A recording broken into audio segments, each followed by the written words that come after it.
संस्कारवान बनाती है। दोनों के बिना कभी पूर्ण शिक्षित व्यक्तित्व का सृजन नहीं हो सकता है। कुछ लोग उच्च नैतिक मूल्य वाले लगते जरूर हैं, लेकिन उनके पीछे का कारण धार्मिक विरुद्धता होती है, अर्थात पाप पुनर्जन्म आदि से ग्रसित नैसर्गिक रूप से संस्कारित होना अलग चीज है। नास्तिक मूल्यों वाला हो सकता है साथियों, जैसे कि शहीद आजम भगत सिंह और पेरियर स्वामी जी। आज शिक्षा जरूरी हो चुकी है, इसलिए अपने बच्चों को आप हर हाल में शिक्षित करने का संकल्प लें। आज भारत की राष्ट्रपति जी तिरुमाई द्रौपदी मुर्मू जी आदिवासी समुदाय से ही हैं। उन्होंने यह पद अपनी दीक्षा से ही हासिल किया है। किसी भी समाज का कोई व्यक्ति जब शिक्षित होकर सफल होता है तो वो दूसरों की सहायता करता है, दूसरों की सहायता करता है। जीवन और चरित्र का गठन करते हैं, जीवन और चरित्र का गठन करते हैं और ऐसी शिक्षा के लिए यत्न करते हैं। डॉक्टर भीमराव अंबेडकर जी ने एक बात कही है, शिक्षित बनो, संगठित रहो। आज हम शिक्षित होंगे ताकि अपने समाज के हितों के लिए लड़ पाएंगे साथियों। और आडंबर हमारा बहुत बड़ी कमजोरी है, जब हम लोगों को पता ही नहीं होता कि आदिवासियों के लिए सरकार की सुविधाओं में कितना फंड आता है, संविधान में हमारे लिए क्या क्या प्रावधान है। इन बातों के प्रति हम तभी सजग होंगे साथियों, जब हम शिक्षा और जागरूकता होंगे। हालांकि हमारा समाज धीरे धीरे शिक्षा की ओर आगे बढ़ रहा है, मगर हमें इस बदलाव भरे युग में तेजी विकास करना होगा। मैंने देखा है कि अक्सर नेता लोग आदिवासी की गौरव गाथा सुनाकर और केवल हमारी संस्कृति का बखान मात्र करते हैं, हमारा नाजायज फायदा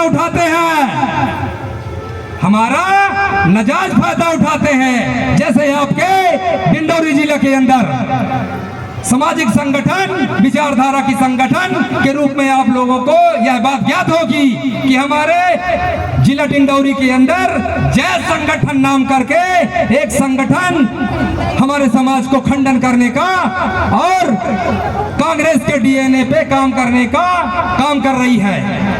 ऐसे संगठन से हमें सावधान रहना है साथियों, क्योंकि आप लोगों को पता है जिसका डीएनए कांग्रेस का है, वही कांग्रेस ने आजाद भारत के दिन, जिस दिन हम लोगों को आजादी का परवाना बताया जाता है, उसी दिन हमारे अधिकारों का, सभ्यता, मूल भाषाओं का हनन किया गया है। जैसे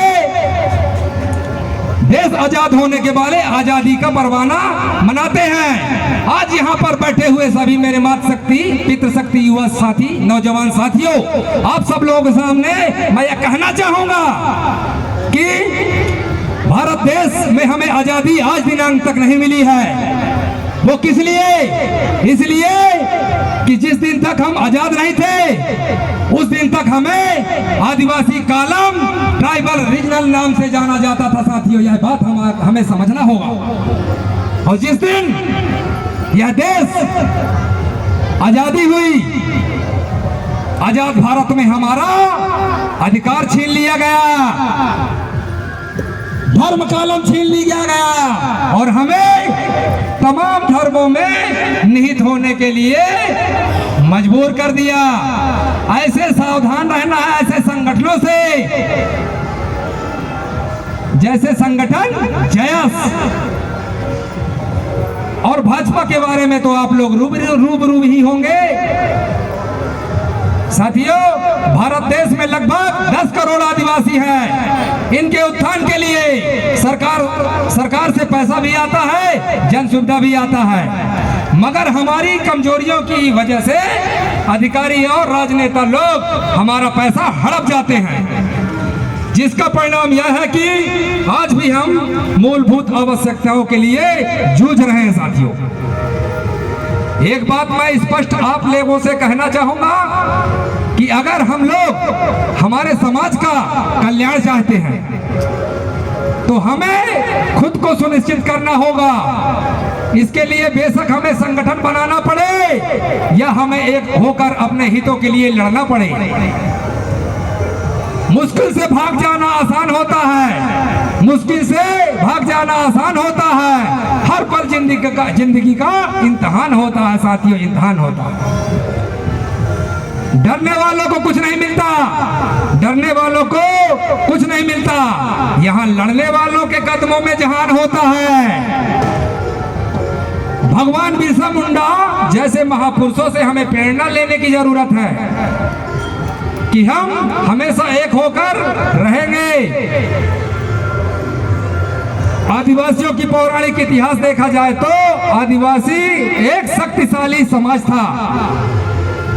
आज फिर से हमें अपनी व्यक्तियों को जगाने की जरूरत है साथियों।